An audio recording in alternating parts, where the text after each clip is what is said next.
오늘 우리에게 주시는 하나님의 말씀 창세기 22장 4절부터 14절까지의 말씀입니다. 창세기 22장 4절부터 14절까지 우리 한 목소리로 함께 읽겠습니다. 제3일에 아브라함이 눈을 들어 그곳을 멀리 바라본지라. 이에 아브라함이 종들에게 이르되 너희는 나귀와 함께 여기서 기다리라. 내가 아이와 함께 저기 가서 예배하고 우리가 너희에게로 돌아오리라 하고, 아브라함이 이에 번제나무를 가져다가 그의 아들 이삭에게 지우고 자기는 불과 칼을 손에 들고 두 사람이 동행하더니, 이삭이 그 아버지 아브라함에게 말하여 이르되 내 아버지여 하니, 그가 이르되 내 아들아 내가 여기 있노라. 이삭이 이르되 불과 나무는 있거니와 번제할 어린 양은 어디 있나이까? 아브라함이 이르되 내 아들아 번제할 어린 양은 하나님이 자기를 위하여 친히 준비하시리라 하고, 두 사람이 함께 나아가서 하나님이 그에게 일러주신 곳에 이른지라. 이에 아브라함이 그곳에 제단을 쌓고 나무를 버려놓고 그의 아들 이삭을 결박하여 제단 나무 위에 놓고 손을 내밀어 칼을 잡고 그 아들을 잡으려 하니, 여호와의 사자가 하늘에서부터 그를 불러 이르시되 아브라함아 아브라함아 하시는지라. 아브라함이 이르되 내가 여기 있나이다 하매, 사자가 이르시되 그 아이에게 네 손을 대지 말라. 그에게 아무 일도 하지 말라. 내가 네 아들 네 독자까지도 내게 아끼지 아니하였으니 내가 이제야 네가 하나님을 경외하는 줄을 아노라. 아브라함이 눈을 들어 살펴본즉 한 숫 양이 뒤에 있는데 뿔이 수풀에 걸려 있는지라. 아브라함이 가서 그 숫 양을 가져다가 아들을 대신하여 번제로 드렸더라. 아브라함이 그 땅 이름을 여호와 이레라 하였으므로 오늘날까지 사람들이 이르기를 여호와의 산에서 준비되리라 하더라. 아멘. 하나님이 준비하십니다. 하나님이 준비하십니다 라는 제목으로 말씀의 은혜 함께 나누겠습니다. 여러분, 아브라함 스토리 그러면 떠오르는 주제가 한 가지 있는데 뭘까요? 아브라함 그러면 두 글자 주제가 딱 떠오릅니다. 믿음입니다. 성경에서 거꾸로 해도 마찬가지예요. 성경 전체에서 믿음 그러면 아브라함 이렇게 줄 하나로 연결을 해도 무방할 정도로 아브라함 스토리는 하나님이 평범한 한 사람을 부르셔서 믿음의 사람으로 만들어 가시는 이야기잖아요. 그래서 저는 그렇게 생각해요. 아브라함은 모델하우스와 같아요. 하나님께서 이 믿음의 후손들에게 믿음이 뭔지 보여주시고 가르쳐 주시는, 하나님이 쓰시는 믿음의 모델이 이 아브라함 할아버지다라는 거죠. 이 스토리를 창세기 12장부터 아브라함 이야기가 시작되잖아요. 22장까지 그 이후에도 이제 이삭과 더불어서 아브라함이 등장을 하지만, 쭉 나오는 이야기를 보면 주인공이 아브라함인 것 같지만 가만히 들여다보면 이 믿음의 여정의 주인공은 아브라함이 아니라 하나님이셨습니다. 그래서 우리는 이 창세기 12장부터 22장을 아브라함이 얼마나 위대한 믿음의 조상인가 거기에 초점을 두지 않고, 아브라함이 아니라 하나님이 주어가 되시는 스토리로 함께 묵상을 하고 있어요. 그렇죠? 하나님이 부르시고 하나님이 빚어가시고 하나님이 완성시키시는 하나님의 이야기. 그래서 오늘은 지난주에 이어서 모리아 산에서 일어난 이 두 번째 이야기입니다. 4절 보세요. 제3일에 그랬는데 하나님이 이삭을 번제로 바치라 라고 말씀하신 지 그럼 몇째 날이 되는 거죠? 넷째 날이 되는 겁니다. 나흘째 되는 날이에요. 한 70여 킬로미터를 2박 3일에 걸쳐서 걸어왔어요. 그리고 나흘째가 돼서 하나님이 말씀하신 지 나흘째 되던 날에 눈을 들어 멀리 바라보니까 그 산이 보이는 거예요. 모리아 산이. 하나님이 말씀하신 산이 보입니다. 자, 여러분 3일을 걸어왔어요. 눈을 들어서 바라보니까 하나님이 말씀하시는 산이 보여요. 그 아브라함의 모습을 떠올려 보세요. 이런 본문이 좋은 게 뭐냐면 내가 그 배역이 될 수 있다는 거예요. 들어가서 여러분 아브라함이 되어보세요. 3일을 걸어왔습니다. 눈을 들어서 보니까 3일째 만에 그 산이 내 눈에 이렇게 보이는 거예요. 내가 지금 아브라함이에요? 어떤 마음이었을까? 3일이라는 아들과 두 종과 같이 긴 침묵의 여정을 걸어왔는데 그 끝에 하나님이 말씀하신 산이 드디어 보이는 거예요. 어떤 마음이었을까요? 어떤 마음이었을까요? 야, 내가 이거 처음부터 괜히 따라 나와서 이 모양 이 꼴이고 이 고생하는구나. 갈대아 우르에서부터 따라 나오지 말았어야 되는데 애초부터 잘못됐네. 이런 생각 했을까요? 그 웹툰 요즘 아이들은 집사님 저희 어렸을 때는 그 종이로 된 만화책 보고 그랬잖아요. 전과처럼 두꺼운 그런 만화 월마다 나오는 뭐더라 보물섬인가 뭐 그런 것도 있었던 걸로 기억하는데 요즘 아이들은 그런 거 잘 모를 것 같아. 그 웹툰을 보면 예전에 뭐 한두 번 본 적이 있는데 말풍선이 이렇게 뜨잖아요. 3일을 걸어온 아브라함이 속으로 하는 말이 이제 말풍선으로 뜨는 거야. 아유, 내가 처음부터 따라 놓지 말았어야 되는데 그런 말풍선이 뜨는 게 아니라 저는 이 하나님이 말씀하신 지 나흘 만에 모리아산을 딱 바라보고 있는 아브라함을 생각하면서 내가 아브라함이 되었다고 생각하고 떠올리면서 어떤 생각이 들었냐면 이미 중요한 결단을 내린 거예요. 마음속에서는. 지난주 말씀드렸죠. 내가 여기 있나이다. 하나님이 딱 부르셨을 때 아브라함아 부르셨을 때 내가 여기 있나이다 라고 말씀하실 때부터 그러니까 3일 여정이 시작되기 전부터 이미 중요한 결단을 내리고 그 다음에 3일 길을 걸어와서 이 산을 딱 바라보면서 아브라함 심정에는 벌써 결연한 의지가 저는 그렇게 엿보였어요. 여러분은 어떠세요? 이 말씀 보면서 그 말씀이 떠올랐네요. 이스라엘 백성 출애굽할 때 하나님이 장자의 죽음 마지막 10번째 재앙을 말씀하시면서 이스라엘 백성들에게는 어떻게 하면 그 재앙을 넘어간다고 6월 패스오버 한다고 말씀하셨죠. 어린 양을 잡아서 문 좌우 설주와 인방에 어린 양의 피를 바르면 죽음의 사자가 그 집은 넘어간다. 패스오버 6월한다. 그래서 6월절이라고 해서 그걸 언제 명령하셨냐면 한참 전에 말씀하시고 언제 양을 잡으라고 말씀하셨냐면 열흘 되던 날 10일째 그러니까 6월 그러니까 유대인의 달력으로 정월 1월 10날 어린 양을 잡고 14일 날 문에 바르라고 되어 있어요. 출애굽기에 보면 의미심장하지 않나요? 저는 그 말씀이 이 말씀 보면서 떠올랐어요. 그러면 넘어가리라. 그러니까 그 3일 동안 출애굽을 기다리는 이스라엘 백성들이 어떤 마음이었을까를 생각해 본 거예요. 불안하고 두려운 게 아닙니다. 하나님의 말씀을 따라서 어린 양을 잡았어요. 피를 14일째 되는 날 바르면 그날 밤에 죽음의 사자가 넘어간다고 그랬어요. 저는 그걸 믿었을 것 같아요.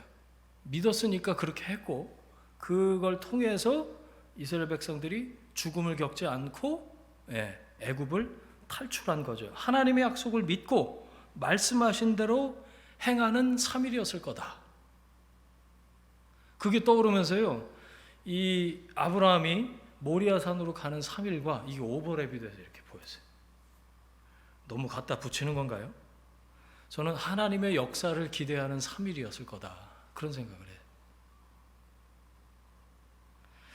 지난주 말씀드렸던 것 같은데 하나님이 아브라함을 시험하셨다. 이게 패스와 페일, 합격과 탈락을 좌우하는 테스트가 아니라 하나님 편에서의 입증, 프로브라고 말씀을 드렸죠.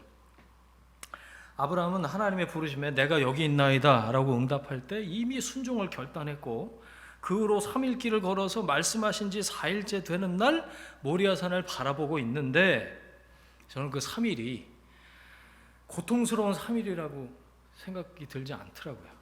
도망갈까 말까를 수천 번씩 생각하느라 밤잠을 설친 3일이 아니라 하나님이 어떻게 이삭을 다시 살리실까 기대하면서 하나님과 동행한 3일이었을 거다. 그런 생각이 들었어요. 여러분, 믿음의 조상, 이거 아무나 타이틀 다는 거 아니거든요. 아브라함 혼자서는 도저히 이룰 수가 없어요. 하나님의 열심, 그 하나님의 열심이 아브라함을 여기까지 인도하신 겁니다.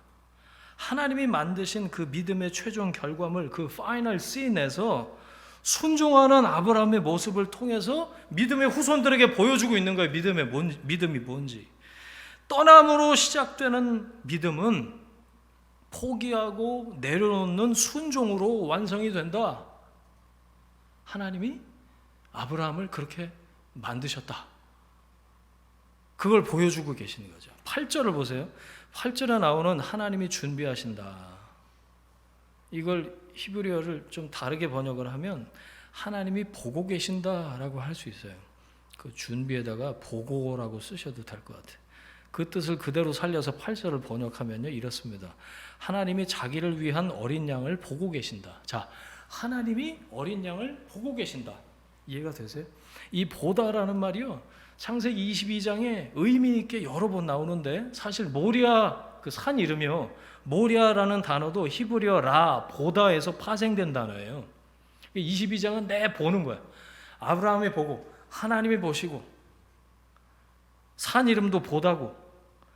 아브라함은 산을 보면서 산만 본 게 아니죠. 산 너머에 계신 하나님의 역사를 내다보고 있습니다. 그렇죠? 하나님은 어린 양을 내다보고 계세요. 지금 아브라함과 이삭의 눈에 어린 양 안 보여요. 아직 안 보여요. 그런데 하나님은 내다보고 계셨어요. 하나님은 그런 아브라함을 보고 계시고 인도하고 계신 거죠. 하나님은 아브라함 인생길을 계속 보고 계셨습니다. 왜 안 그러셨겠어요? 부르신 분이 하나님이신데. 불러놓고, 아브라함아, 불러놓고 쳐다보지도 않고 아무것도 시키지도 않고, 하나님 그런 분이 아니십니다. 부르셨으면 하나님이 책임지시고 이루시고 완성하시는 분이시죠. 얼마나 깊은 관심을 가지고 지켜보고 계셨을까, 저는 그 생각을 해요. 비록 아브라함이 느낄 때는, 어떤 때는 하나님이 침묵하시는 것 같고 하나님이 숨어 계시는 것 같고, 여러분 그럴 때 많죠. 저는 그럴 때가 많았는데, 하지만 하나님은 아브라함을 늘 지켜보고 주목하고 계셨다는 거예요. 아브라함이 연약할 때도, 엉뚱하게 실수할 때도, 넘어질 때도, 혹은 기뻐하고 즐거워할 때도 하나님은 아브라함을 계속해서 지켜보고 계셨습니다. 여러분, 하나님의 시야에서 여러분이 사라진 적은 단 한 번도 없어요. 믿으십니까? 하나님 신실하신 분이세요. 신실하신 하나님께서 지금도, 그리고 앞으로도 여러분을 변함없이 주목하실 줄로 믿습니다. 하나님 그런 분이세요. 사랑스러운 눈길로 당신의 자녀된 우리를 계속해서 바라보고 계신 하나님이세요. 저는 어렸을 때 하나님에 대한 오해가 좀 있었는데, 하나님 불꽃 같은 눈동자로 일거수일투족을 감시하고 계신다. 내가 받은 그 헌금하라고 주신 500원 지폐를 가지고 가다가 오락실에서 200원 오락하고 300원 내는 걸 하나님이 감시하고 계신다. 이렇게 하나님에 대한 오해를 가지고 어린 시절에, 하나님은 그래서 무서운 분, 이런, 여러분, 하나님은 나를 부르시고 나를 빚어가시고 나를 인도하시는 하나님, 나를 사랑하시는 내 아버지이십니다. 어떤 눈으로 보시겠어요? 보시는데 가장 사랑스럽고 인자한 눈길로 뭐가 필요한가, 그런 눈으로 내 신음에 귀를 기울이시고 나를 주목하고 계신 하나님이시다. 여러분, 우리는 어떤 경우에도 하나님의 시야에서 벗어나지 않는다는 걸 믿으시길 바랍니다. 부모로 살아보니까요, 그렇더라고요. 어떤 경우에도 애들이 시야에서 벗어나지 않아요. 어디가 있는지 뭐 GPS로 추적하지 않아도 대충 알고 있고, 무슨 생각하는지 알고 있어요. 사랑하는 사이에 아마 그럴걸요? 떨어져 있어도. 그렇죠? 여러분, 하물며 전지전능하신 나를 사랑하시는 아버지 하나님, 하나님의 시야에서 우리는 벗어날 수 없어요. 시편 139편 7절에서 10절을 보니까, 내가 주의 영을 떠나 어디로 가며 주의 앞에서 어디로 피하리까? 내가 하늘에 올라갈지라도 거기 계시며 수월에 내 자리를 펼지라도 거기 계시네이다.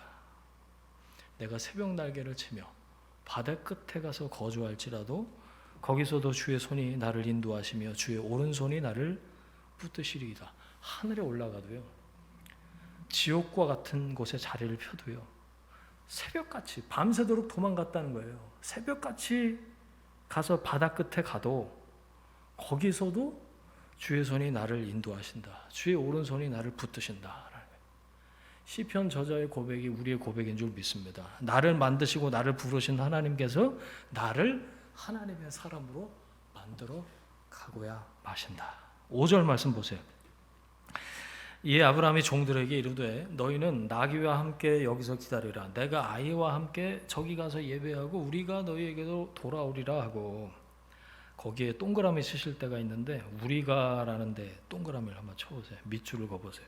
누가 돌아온다고요? 지금 아브라함이 종들한테 얘기하는 거예요. 갔다가 올게. 누가요? 우리가 누구죠? 히브리어에도 정확하게 1인칭 복수로 쓰여 있어요. 뭐냐면 놀랍지 않으세요? 아브라함이 그냥 지나가는 말로 한 게 아니에요. 농담하거나 했거나 거짓말로 한 게 아니에요. 우리가 돌아오리라. 누구하고 누구요? 아빠 아브라함하고 아들 이삭하고 같이 돌아온다 이거예요. 그 예배가 끝나고 두 종에게 한 말이죠. 나머지를 말하는 우리는 아버지야 아들이에요.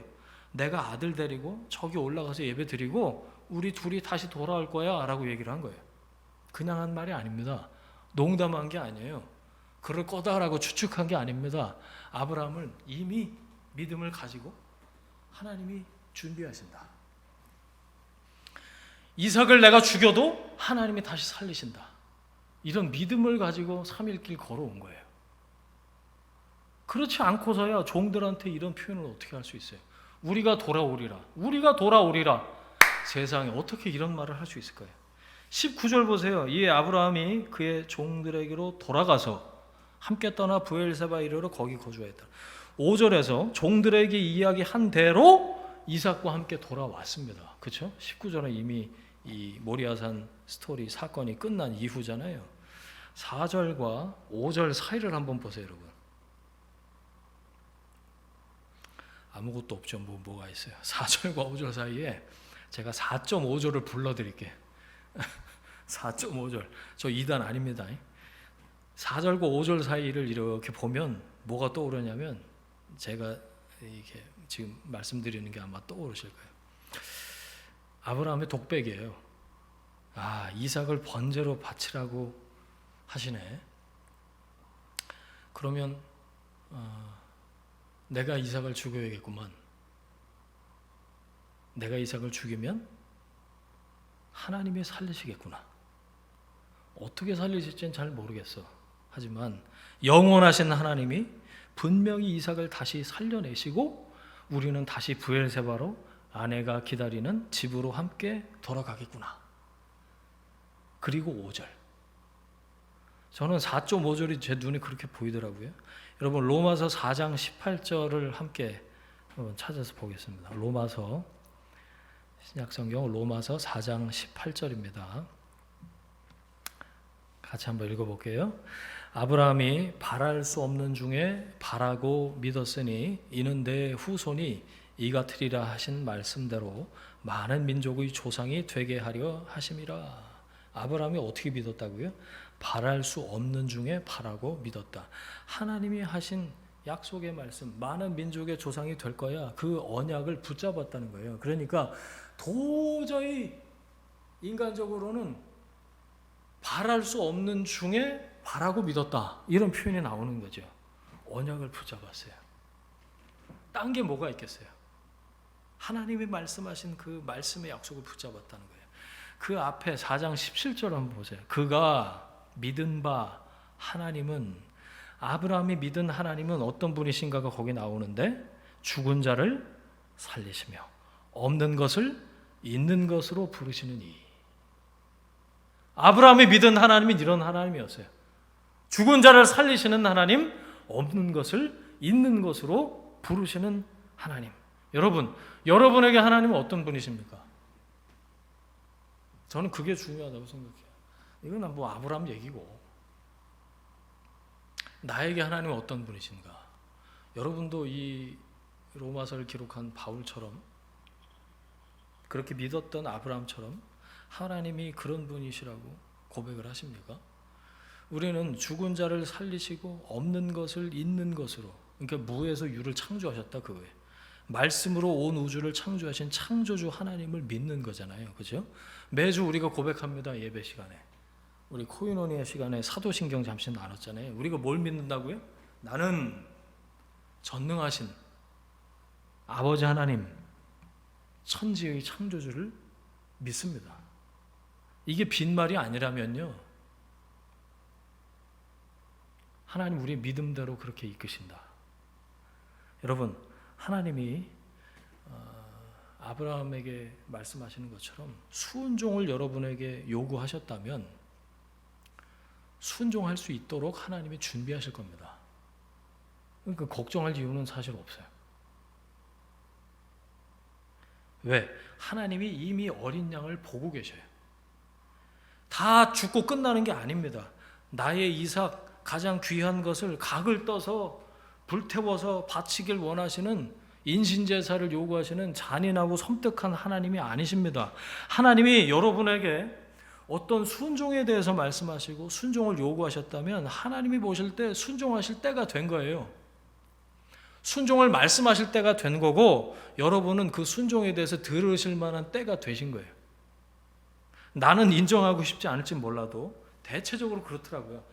아유, 내가 뭔데 하나님 그런 순종을 나한테 요구하세요. 나는 부족하고 연약해서. 그럼 뭐 죽을 때까지 한 번도 못하는 거예요. 순종은. 순종이라는 과목은 맨날 낙제하거나 아니면 한 번도 패스하지 못하고 그냥 지나가 버리는 거죠.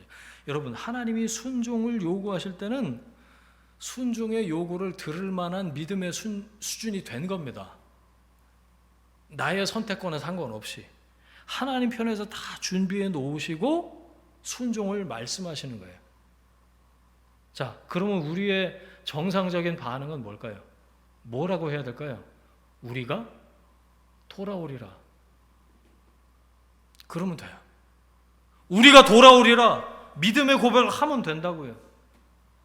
하나님이 그렇게 인도하실 거니까요. 하나님은 어린 양을 미리 보고 계셔요. 죽고 끝나지 않아요. 반드시 다시 살아서 돌아옵니다. 하나님과 동행하는 3일 길 걸으면 돼요. 기쁘게. 언제 도망가지? 이거 난 죽어도 못하겠는데 어떻게 하면 좀 핑계를 댈까? 그게 아니고요. 그 3일 길 걸으면 영광을 보게 될 겁니다. 우리는 전능하신 아버지 하나님, 천지의 창조주를 믿습니다. 원래부터 이 아브라함과 사라는 불가능한 커플이었어요. 근데 이삭을 주신 거 아니에요. 이삭은 원래부터 내 거 아닙니다. 예, 원래부터 내 거 아니에요. 하나님 거 하나님이 달라고 그러시는 거예요. 왜 드리지 못할까요? 내 거라고 착각해서. 그래서 못 드리는 거죠. 그거 없어지면 죽을 것 같아. 도저히 포기할 수가 없어. 여러분, 소유권이 누구에게 있는지 곰곰이 생각해 보세요. 하나님이 주인 맞습니까? 아니면 내가 아직도 주인입니까? 소유권이 누구에게 있는지 곰곰이 생각해 보세요. 내가 뭐라고 순종을 할까 말까, 오늘 할까 내일 할까, 하나님이 말씀하셨으면 하나님이 준비하게 하셔서 하나님이 어린 양을 미리 내다보고 계신 그 하나님이 이루신다. 거기까지 믿는 거예요. 내 거여도 마찬가지. 내 거여도 마찬가지. 여러분, 아버지 하나님이 어떤 분이신 줄 알면 알수록 반응은 사뭇 달라지게 되어 있습니다. 아이들 어렸을 때 해본 것 같은데, 아빠 한 입만 줘.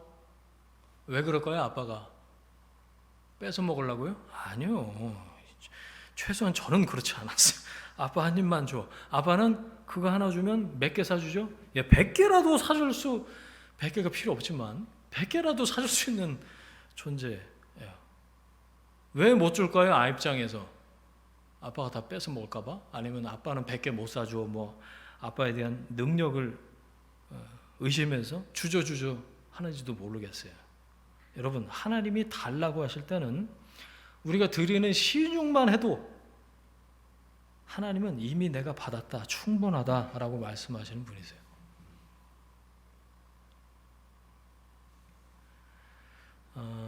희한한 게 보였는데 여러분 이따가도 좀 나누고 싶은데, 아브라함이 아내를 누이라고 속이잖아요. 2번이나 그랬잖아요. 보셨죠? 12장에서 이집트가 갖고 파라오한테 그러고 이 사기를 20장에서 한 번 더 치죠. 그랄 왕 아비멜렉한테 가고. 근데 희한한 게 뭐냐면 여러분, 그때마다 재산이 불어난 거 아세요? 이거 희한하더라고요. 네. 이집트의 파라오가 후대했다고 거기 나와요. 양과 소와 뭐 노비와 낙타 아브라함이 늙은 종을 시켜서 리브가 이제 이삭의 아내를 찾으러 보낼 때 낙타 타고 가잖아요. 그 당시에 낙타가 아주 귀한 이동 수단이었습니다. 요즘 말로 하면 이게 벤츠 마히바흐 정도. 이런 게 막 이집트 파라오가 챙겨준 거예요. 이 부동산은 아니었네요. 지금 보니까 주로 동산, 움직이는 재산을 얻었는데, 그랄 왕 아비멜락도 자기를 속인 아브라함한테 이것저것 챙겨줘요. 저 같으면 감히 나를 속이고 당장 하옥하라 이렇게 사극을 찍었을 텐데, 이걸 하나님이 막으셔요. 실수를 통해서도 하나님이 이렇게 역사하시는구나. 그게 저는 보이더라고요. 그러니까 주인공이 누구죠? 아브라함이라고 볼 수가 없어요. 하나님이 계속해서 그렇게 하시는 거예요.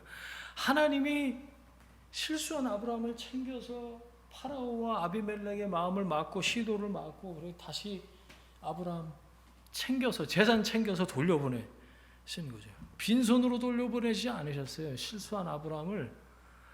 없던 재물들이 생겼어요. 이방 땅에서 땅이 있어야 부쳐 먹고 살 거 아니에요. 근데 땅이 없어도 먹고 살 만큼 넘치도록 채우시는 하나님. 여러분, 하물며 믿음의 고백을 하는 우리를 하나님이 책임지시지 않겠냐, 그 얘기를 하고 싶은 거예요. 우리가 돌아오리라. 여러분 한번 해보셔요. 우리가 돌아오리라. 하나님이 그걸 빈말이 아니도록 역사하신다. 여러분 그렇게 선포하면요, 그 믿음의 고백에 하나님이 개입하실 겁니다. 그래서 하나님 믿을 수 있는 거 아닌가요? 그래서 하나님 믿을 만한 거 아닌가, 그런 생각을 해요. 한 군데 더 말씀 찾아보면 좋겠는데, 고린도전서 10장 13절이에요. 고린도전서 10장 13절 다 함께 찾아서 함께 읽어보겠습니다. 고린도전서 10장 13절 시작.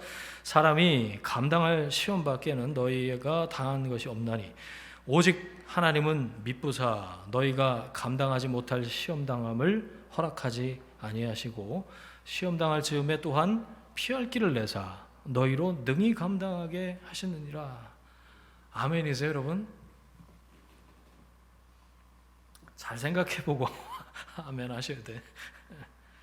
이 말씀에서 제일 중요한 게 뭘까요? 누구한테 여쭤봤더니 피할 길, 이게 제일 피하고 싶은 건가. 여러분 이 10장 13절에서 가장 중요한 거는 하나님이 미쁘시다. 하나님이 믿을만 하시다. 아멘. God is faithful. 신실하신 하나님 때문에 여러분 시험은 사실 시험이 아니에요. 하나님이 신실하시면 게임은 거기서 끝나는 거예요. 끝판왕이 오셨어요. 시험이 문제가 아니에요. 그게 유혹이든 테스트든 트라이얼, 시련이든 여러분 그건 평생 있을 겁니다. 앞으로도 뭐 한 번 테스트, 템테이션 있다고 해서 있다가 없어지고 그런 거 보셨어요 여러분? 평생 있을 겁니다. 이 육체를 가지고 사는 한. 어쩌시렵니까 그러면? 그 시험에 대응하는 여러분의 방식이 뭐야? 여러분 우리가 붙들어야 될 것은 God is faithful. 신실하신 하나님이신 줄로 믿습니다. 신실하신 하나님이 이삭을 번제로 바치라 라고 말씀하실 때는 아브라함이 12장이 아니라 22장이 되었기 때문에, 하나님이 쭉 끌고 오셨기 때문에, 하나님이 믿음의 수준을 아브라함이 그걸 감당할 수 있도록 하나님이 만드셨기 때문에 하나님이 입증하시는 거예요. 지금 아브라함을 통해서, 얘들아, 믿음의 후손들아, 믿음의 뭔지 내가 가르쳐 줄게. 하나님이 하는 거야. 내가 한다. 니들이 기를 쓰고 애를 써서 그 결과물을 얻어낼 수 있는 게 아니야. 여러분에게는 여러분의 삶에 그럴 만한, 여러분이 감당할 만한 시점이 됐기 때문에 순종을 요구하시는 거다라고 받아들이셔야 돼요. 무턱대고 준비도 안 된, 감당치도 못할 나에게 왜 이러실까? 그게 아니고요. 여러분, 하나님 편에서는 모든 준비 다 스탠바이 해놓으시고 끝내 놓으시고 어떻게 해요? 이미 어린 양을 내다 보고 계시고, 하나님은 이삭을 대신할, 나를 대신할 어린 양을 준비해 놓으셨다라는 거예요. 그걸 붙잡고 믿는 거죠. 6절 보세요. 이삭에게 지우고, 그래서요, 뭐가 생각나지 않으세요?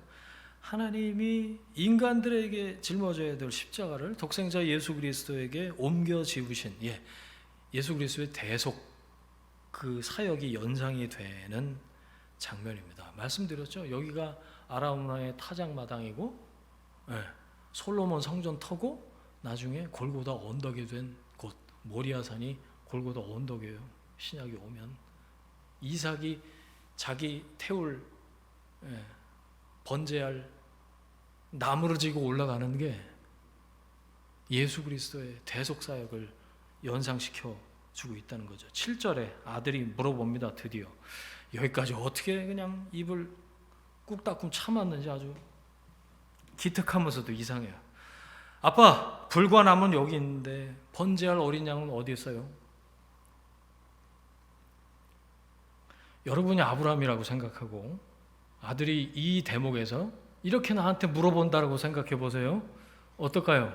뜨끔할까요? 아니면 이걸 뭐라고 대답을 해줘야 되나, 그런 생각이 들까요? 그 질문에 아브라함은 여러분 놀라거나 변명하거나, 야, 사실 말해 내가 3일 내내 참았는데 이제 물어보니까, 네가 물어보니까 내가 인제서야 얘기한다. 오늘 번제 제물은 사실 너다.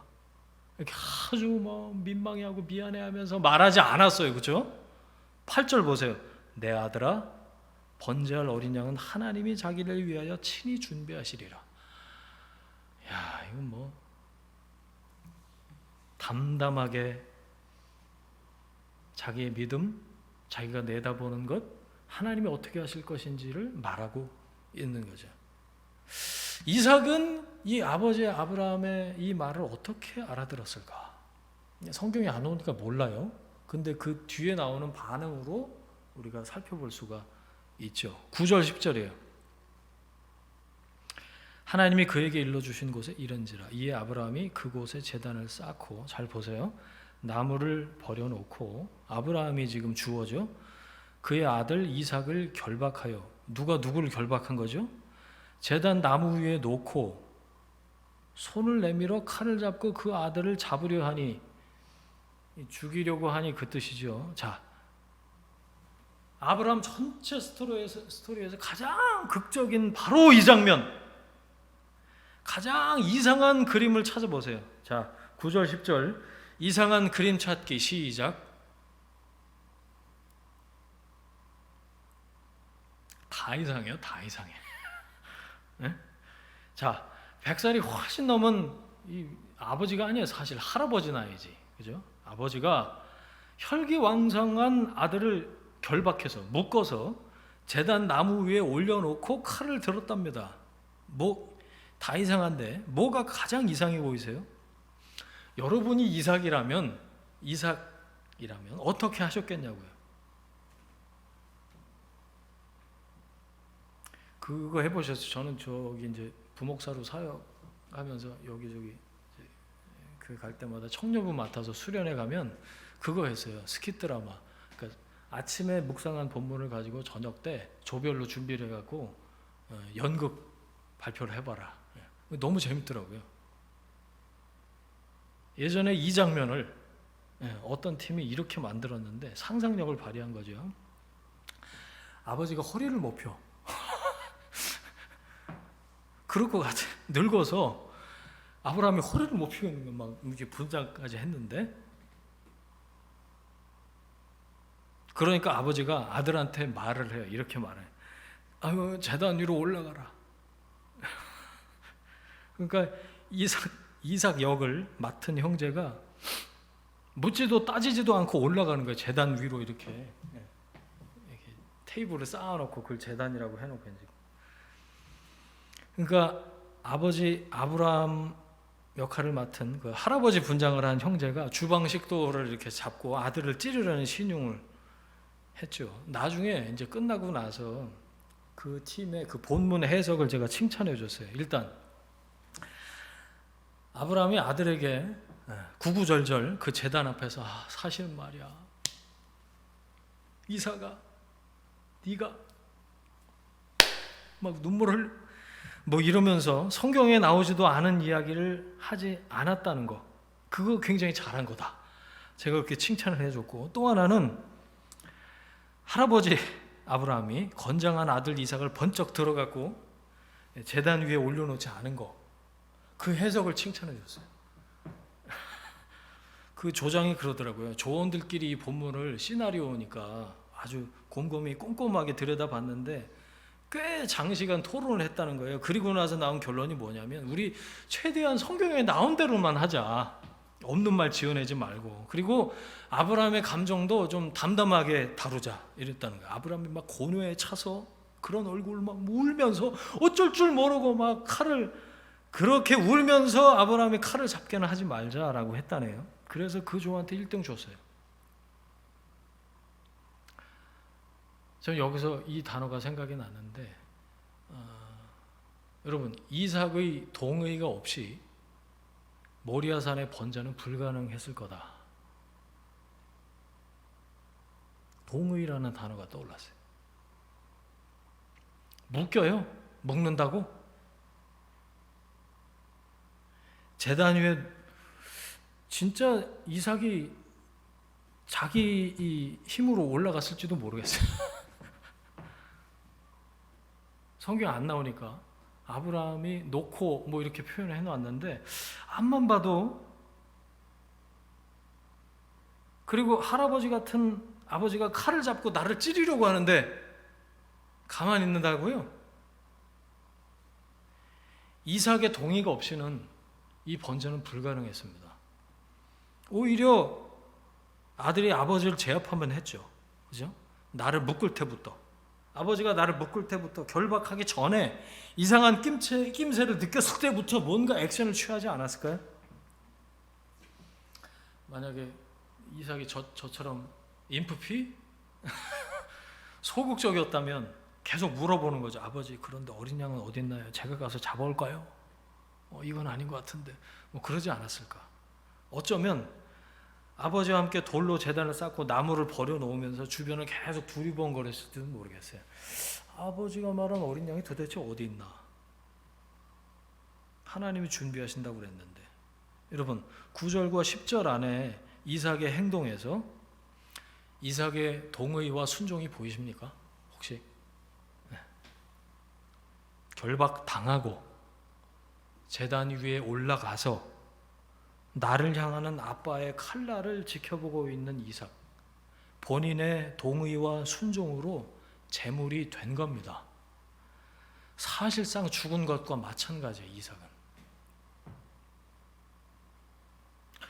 저는 이 아브라함의 순종뿐만 아니라 이 모리아산 사건이 이삭의 순종이 함께 모리아산의 번제단 위에 제물로 놓여 있었구나, 그렇게 생각했어요. 하나님이 원하셨던 순종은 아브라함의 순종뿐만 아니고 이삭의 순종까지 포함한 것이었구나 라고 생각을 했어요. 하나님이 받기 원하셨던 순종. 예수님의 겟세마네 기도가 떠올랐는데요. 마가복음 14장 36절에 예수님이 이렇게 기도하시죠. 이르시되 아빠, 아버지여, 아버지께는 모든 것이 가능하오니 이 잔을 내게서 옮기시옵소서. 그러나 나의 원대로 마시옵고 아버지의 원대로 하옵소서. 십자가 죽음을 앞둔 예수님의 기도예요. 아들 예수님의 기도. 솔직했습니다. 잔을 옮겨달라고 기도했어요. 죽음을 피하고 싶다고 기도하신 거죠. 하지만 내 뜻이 아니라 아버지의 뜻대로 하시라고, 당신 자신을 기꺼이 제물로 드린 이 예수님의 기도가 제단 위에 있는 이삭의 모습에 오버랩이 돼서 보였어요. 아들 예수님의 순종, 그걸 통해서 대속의 십자가의 역사가 이루어졌구나. 이사야서 53장 5절 6절입니다. 그가 찔림은 우리의 허물 때문이요 그가 상함은 우리의 죄악 때문이라. 그가 징계를 받음으로 우리는 평화를 누리고 그가 채찍에 맞음으로 우리는 나음을 받았도다. 우리는 다 양 같아서 그릇 행하여 각기 제 길로 갔거늘 여호와께서는 우리 모두의 죄악을 그에게 담당시키셨도다. 아멘.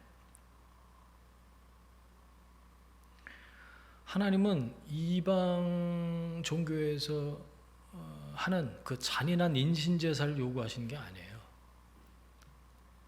믿음에서 시작된 자발적인 동의와 순종을 통해서 그 하나님 아버지의 마음과 뜻을 공유하고 싶으셨던 거죠. 아브라함과 그리고 이삭과 그걸 알아차린 믿음의 사람들이 자기를 내려놓는 순종을 통해서 하나님의 그 깊은 뜻을 비로소 깨닫게 되는 장면인 거죠. 11절 12절 여호와의 사자가 하늘에서부터 그를 불러 이르시되 아브라함아 아브라함아. 여호와의 사자가 더 다급해요. 지금 아브라함이 이르되 내가 여기 있나이다 하며 사자가 이르되 그 아이에게 내 손을 대지 말라. 그에게 아무 일도 하지 말라. 내가 내 아들 내 독자까지도 내게 아끼지 아니하였으니 내가 이제야 내가 하나님을 경외하는 줄 아노라. 경외라는 단어에 여러분 표시를 좀 해놓으세요. 여호와의 사자가 나타나서 두 번이나 아브라함을 부릅니다. 아브라함아 아브라함아. 아니면 찔러서 죽일까 봐 아브라함을 말려서 그쳤어요. 아브라함은 이삭을 제물로 어떻게 한 거죠? 드린 거예요.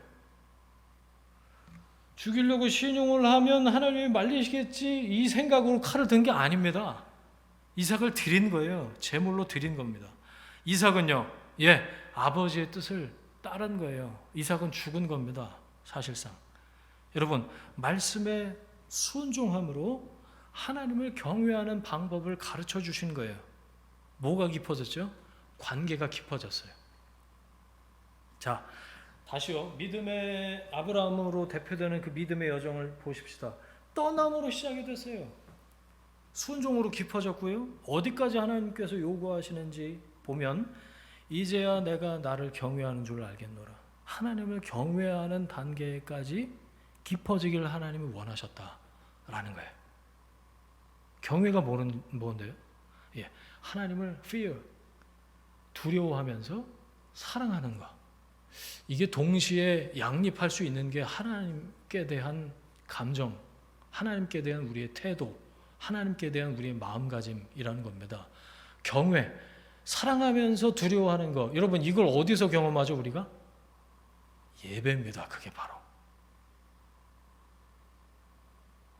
그게 예배예요. 하나님을 사랑합니다 라고 하면서 우리는 두려움을 느껴요. 하나님을 두려워하면서 하나님을 사랑하는 마음을 우리가 예배 가운데 경험하게 되죠. 여러분 하나님 믿지 않으면요 예배를 뭐하러 드리겠어요? 왜 드리겠어요? 하나님이 기쁘시게 받으시는 예배, 말씀을 따라서 순종하는 삶입니다. 예배의 마지막은요 주님을 경외하는 거예요. 내가 주를 경외함으로 주님 앞에 내가 섭니다. 두려워하고 사랑함으로 그분과 동행하는 거죠. 13절 아브라함이 다시 눈을 듭니다. 아브라함아 아브라함아 불러서 스탑하고 아브라함이 눈을 들어서 둘러보죠. 이제 어쩌시렵니까가 아닙니다. 하나님을 바라본 거고 그리고 하나님이 하실 일을 살펴본 거죠. 하나님이 어린 양을 친히 준비하시리라. 하나님이 어린 양을 내다보고 계신다. 아들 이삭에게 얘기했잖아요. 그게 어디 있나라고 이제 찾은 거예요. 숫 양이 바로 뒤에 있었어요. 뿔이 수풀에 걸려 있었죠. 하나님이 준비하신 거죠. 우리는 생각합니다. 여기까지 보고 이런 생각을 해요. 그렇지. 순종이 중요하고, 하나님께서 아브라함 이렇게 인도하셨지. 말씀의 약속 내가 알겠고 믿긴 믿는데 도대체 언제 이루실 거냐고요. 언제까지 견뎌야 됩니까? 이러고 있단 말이에요. 그러면서 나는 나의 제단 위에 나의 이삭을 올려놓을 수 있을까 고민하죠. 여러분, 여기까지 생각만 해도 훌륭한 요즘 보기 드문 신앙인이에요. 하나님 편에서 볼까요? 저는 그게 중요하다고 생각해요. 하나님의 뜻과 마음. 하나님 편에서 볼까요? 바로 내 뒤에 있다. 내가 내다보는 어린 양은 바로 내 뒤에 있다. 눈을 들어서 살펴보면 보이는 곳에 있다. 손이 닿는 곳에 있어. 하나님이 준비해 놓은 곳이 가까이에 있다는 거예요. 여러분, 그래서 믿음의 여정 중에 또 순종해야 되는 그 타이밍에 이를 악물고 견디는 것에 목을 매지 마십시오. 이렇게 견디면 언젠가는 승리하겠지. 그러다가 말씀드렸잖아요. 이빨 다 빠지고 임플란트 해야 된다고. 눈을 들어서 살펴보시면 돼요. 눈을 들은 것부터 먼저 하셔요. 하나님이 나에게 뭐라고 말씀하시는가. 그리고 살피는 거예요. 여러분, 산 위에 올라왔으면, 제단을 쌓았다면 이제 필요한 재물은 하나님이 준비해 놓으실 것을 믿고 눈을 들어서 살펴보라라는 얘기예요. 여러분, 분명히 하나님의 은혜는 손 닿는 곳에 있습니다. 뽕나무가 멀리 있었으면 삭개오는 올라가 보지도 못하고 예수님 만나지도 못했을 거예요. 그런데 사람이 너무 많아. 예수님 만나야 되는데 어떡하지? 그 바로 옆에 뽕나무가 있어서, 개역개정에는 돌 무화과나무 그렇게 되어 있는데 삭개오 하면 뽕나무죠. 바로 옆에 있는 뽕나무에 올라가잖아요. 여러분, 하나님의 은혜의 수단은 우리에게 베풀어 주시는 하나님이 준비해 놓으신 어린 양은 뒤에 있어요. 앞에 있습니다. 손 뻗으면 닿을 만한 가까운 곳에 하나님 예비해 준비해 놓으셨다. 그것을 볼 수 있는, 발견하는 눈이 필요한 거죠. 어디에는 없죠? 산 밑에는 없습니다. 여러분, 산에는 올라가야 돼요. 제단을 쌓아야 돼요. 그 다음에 필요한 게 어린 양. 그러니까 산 밑에 있으면서 제단하고는 관계없이 살면서 어린 양을 한번 찾아봐야 없다는 거예요. 하나님은 그때까지 기다리셔요. 내가 하나님이 말씀하신 그 순종의 자리에 나아가는지를 보시는 거죠. 3일 길 걸어야 되고요. 산 위에 올라가야 되고요. 제단을 쌓고요. 눈을 들어 바라봅니다. 하나님이 예비하신 것을, 은혜의 수단을 우리가 발견할 수 있는 거죠. 그 생각했어요. 처음부터 양 10댓마리 끌고 갔으면, 처음부터 번제를 드리니까 양 10댓마리 막 끌고 갔으면 아브라함은 아마 평생 절대로 믿음의 조상이 되지 못했을 거예요. 이삭도 마찬가지고, 그렇죠? 하나님이 어떻게 역사하시는지 보지 못했을 거고 창세기 22장이 없었을지도 몰라요. 그러니까 우리에게 필요한 거는 내가 꾸려서 만든 양 10댓마리가 아니고 하나님이 내다보시고 준비하시는 그 어린 양을 발견하는 타이밍이 필요한 거예요. 하나님은 여러분이 믿음의 여정, 예수 믿고 따르는 그 모든 과정을 통해서 하나님을 사랑하고 하나님을 두려워하는, 하나님을 두려워하면서도 사랑하는, 하나님을 경외하는 마음을 배우기를 원하신다. 더 깊은 관계로 여러분을 초대하고 계신다는 거죠. 하나님이 준비해 놓으신 양으로 아들을 대신해서 번제로 드리죠. 예배가 그렇게 완성이 됐습니다. 하나님이 준비해 놓으신 걸로, 하나님이 준비하신 때에 하나님이 준비하신 원하시는 방법으로 예배가 성취가 된 거죠. 아버지가 아들에게 한 말이 빈말이 되지 않았어요. 우리가 돌아오리라, 하나님이 준비하시리라. 하나님이 번제에 쓸 양을 친히 준비하시고 두 사람은 종들과 함께 브엘사바로 아내가 기다리는 집으로 돌아갔습니다. 그 땅의 이름을 이렇게 붙였어요. 여호와 이레, 여호와의 산에서 준비되리라. 이걸 문자적인 뜻은요, 여호와의 산에서 보게 되리라 이겁니다. 여호와의 산에 올라가면 보게 될 것이다. 그게 여호와 이레예요. 두 사람의 간증이에요. 하나님이 포기하셨지 않냐? 앞으로 이삭 얘기 우리가 계속 묵상을 하게 될 텐데, 이삭도 아버지 따라갖고 엉뚱한 짓 한번 해요. 근데 이삭은 가만 보니까 야곱으로 가는 이 단계에 필요했던 인물이었던 것 같아요. 어쨌든 그 이후로 이어지는 모든 후손들의 믿음의 고백이 됩니다. 여호와 이래, 하나님이 준비하신다. 하나님의 산에 올라가면 보게 될 것이다. 여러분, 신실하신 하나님의 인도하심을 믿고 말씀에 순종하게 될 때 여호와의 산에서 이미 모든 것을 준비해 놓으신 하나님을 만나게 될 줄로 믿습니다. 말씀을 정리하겠습니다. 자, 아브라함이 믿은 하나님 어떤 하나님이시다고요? 죽은 자를 살리시고 없는 것을 있는 것으로 부르시는 하나님, 무에서 유를 창조하신 하나님, 그 하나님이 어떤 분이신지 이삭을 바치라는 명령에 순종하게 될 때 알 수 있죠. 깨닫게 됩니다. 아브라함은 그걸 미리 이미 알고 있었고 믿고 있었다는 걸 우리가 성경을 통해서 봤어요. 여러분, 믿음은 순종을 거쳐서 경외까지 가는 거예요. 하루아침에 하나님을 두려워하고 사랑하고 사랑하면서 두려워하는 그 단계까지 다다를 수가 없어요. 순종을 해본 사람이 하나님을 경외하게 돼요. 그런데 다시 말씀 정리한다고 그랬는데, 왜 이삭을 제물로 바치라고 하셨을까? 머릿속에 정리가 되셨어요? 그게 정리가 돼야죠. 100세에 허락하신 자식을 다시 죽여라? 여러분, 믿음의 사람들이 누리는 복은요, 보상이 아닙니다. 리워드가 아니에요. 내가 이만큼 했기 때문에 하나님이 거기에 대한 보상으로 주신 게 아니에요. 내가 대가를 치렀기 때문에 받는 게 아니에요. 그러면 은혜가 아니죠. 성경에서 말씀하시는 복, 그 복자는 뭐 이렇게 샤머니즘이나 다른 종교에서 이렇게 얘기하는 그 복자가 아니에요. 성경에서 말하는 복자는 은혜입니다. 복 이퀄 은혜, grace. 하나님이 일방적으로 나의 어떠함에 기대지 않고 베풀어 주시는 것, 대가를 바라시지 않고 하나님이 거저 주시는 게 은혜잖아요. 여러분, 내가 뭔가를 해서 얻는 게 아니다. 그거를 보여주시고 계신 거예요. 온전히, 오로지, 전적으로 은혜다. 이걸 가르쳐주고 싶으셨던 게 아닐까.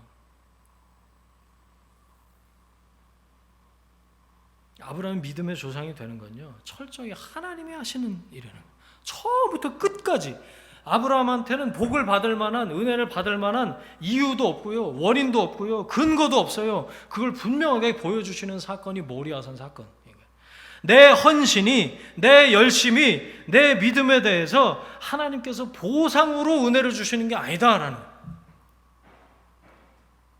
믿음은 무에서 유를 만들어내시는 영원하신 하나님만이 이유와 원인과 근거가 되셔서 예수 그리스도 안에서 예수를 믿는 우리들에게 이루어지는 거라는 거죠.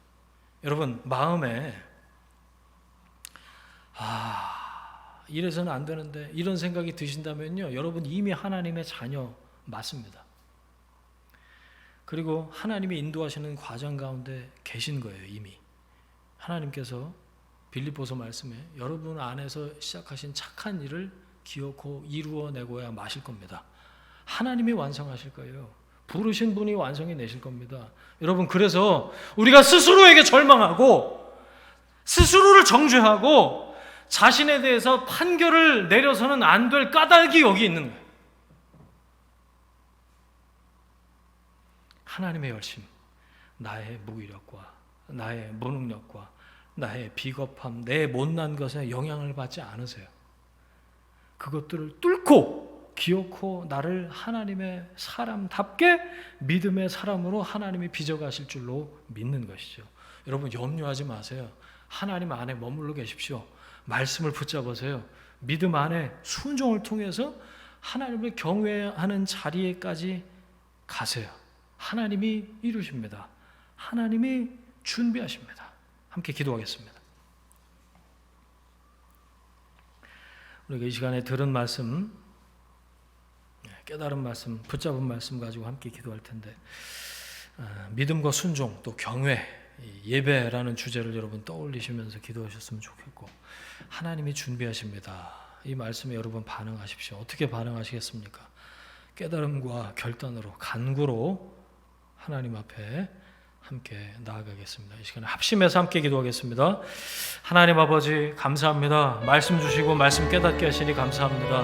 우리 안에 우리 자신에 대해서 스스로 절망하고 스스로 정죄하고 내 안에서 이루어지는 그 더딘 진도와 또 하나님께서 어떻게 역사하실지 잘 모르겠다라고 하는 그 모호함과 하나님 내 무기력과 무능력 하나님 이런 것에 하나님 영향을 받지 않으시고 그것들을 모두 다 뚫고 하나님이 기어코 하나님의 열심으로 나를 하나님의 사람답게 믿음의 사람으로 빚어가실 줄 믿습니다. 하나님 그 모든 믿음의 과정을 통해서 순종에까지 다다르게 하셔서 하나님을 경유하는 것이 무엇인지 깨닫게 하시고 간증하게 하실 주님을 기대합니다. 하나님 오늘 말씀으로 하나님 깨닫게 해주신 것들을 붙잡고 이 시간 기도할 때 하나님 간절히 하나님 앞에 우리의 결단과 또 우리 고백을 고백하며 나아갈 때 하나님 역사하시고 이 말씀이 우리 가운데 이루어지고 열매 맺는 하나님 그런 삶이 될 수 있도록 인도해 주시길 간절히 빌고 원합니다. 하나님의 사람들 한 사람 한 사람 이 시간에 붙들어 주시고 이 말씀이 이루어지는 삶이 될 수 있도록 열매 맺는 삶의 모든 자리가 될 수 있도록 주여 축복하시고 거룩한 영으로 역사하여 주옵소서. 함께 하실 주님을 기대합니다. 주님 붙들어 주옵소서. 주님 인도하여 주옵소서. 이제는 우리의 주인 되신 예수 그리스도의 은혜와 하나님 아버지의 사랑하심과 성령님의 동행하심이 나도 내가 사랑하는 가족도 가정과 교회와 일터도 또 미래와 상황과 인간관계도 모든 것을 하나님의 때에 하나님의 방법으로 친히 준비하시는 하나님 앞에 순종으로 경외함으로 반응하기로 결정하는 하나님의 사람들 위에 그들의 일터와 가정과 자녀들 위해 지금부터 영원까지 함께 하시기를 간절히 축원하옵나이다. 아멘.